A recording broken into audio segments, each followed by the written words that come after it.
আসসালামু আলাইকুম। আজ আমি আপনাদের সাথে চিংড়ি মাছের মাথা ভর্তা শেয়ার করে দেখাবো। এর জন্য প্রথমে আমাদেরকে চিংড়ি মাছের মাথাগুলোকে সুন্দর করে কেটে পরিষ্কার করে নিতে হবে। তারপর এগুলোকে তাওয়ায় কিছু সময় ভেজে এর পানিটা শুকিয়ে নিতে হবে। পানি শুকিয়ে এলে এর মধ্যে আমি 1/2 চা চামচ লবণ দিয়ে দিলাম। আর লবণ দেওয়ার পরে এটাকে আরও কিছুক্ষণ টেলে নিব।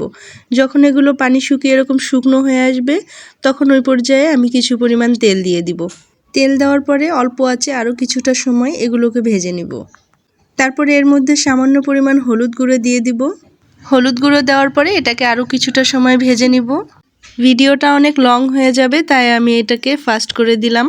আপনারা এভাবে হালকা আঁচে মুচমুচে করে ভেজে নেবেন। তারপরে এগুলোকে একটা বাটিতে তুলে নিব।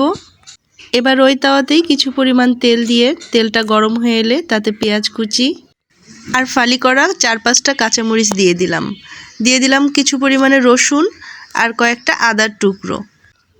এবারে এগুলো ভালো করে নাড়াচাড়া করে নিব বাদামি রং না হওয়া পর্যন্ত। পেঁয়াজ মরিচটা বাদামি রং হয়ে এলে তারপরে এগুলোকে তুলে নিব। এগুলোকে বেশি ভাজা যাবে না, তাহলে ভর্তাটা তিতো হয়ে আসবে, তখন আর খেতে ভালো লাগবে না। আপনাদের হাতের কাছে ধনিয়া পাতা থাকলে চাইলে এ পর্যায়ে দিয়ে দিতে পারেন। আমার কাছে ছিল না তাই আমি দেইনি। এবার এগুলোকে বেটে নিতে হবে। আমি এগুলোকে পাটায় পিষে নিচ্ছি, আপনারা চাইলে সরোয়াতেও এগুলো পিষে নিতে পারেন। প্রথমে মুচমুচে করে ভেজে রাখা চিংড়ি মাছের মাথাগুলোকে বেটে নিব।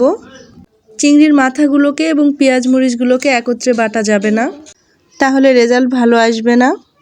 তাই চিংড়ির মাথাগুলো বাটা হয়ে গেলে তারপরে আমি পাটার উপরে পেঁয়াজ মরিচ নিয়ে পিষা শুরু করলাম।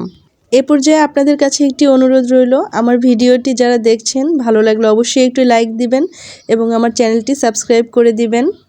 আপনাদের একটি সাবস্ক্রাইব আমার জন্য অনেক বড় প্রাপ্তি। তো কথা বলতে বলতে আমার ভর্তাগুলো বেটে নেওয়া হয়ে গেল। এই ভর্তাটা গরম ভাত দিয়ে খেতে যে এত ভালো লাগে সেটা না খেলে বোঝানো যাবে না।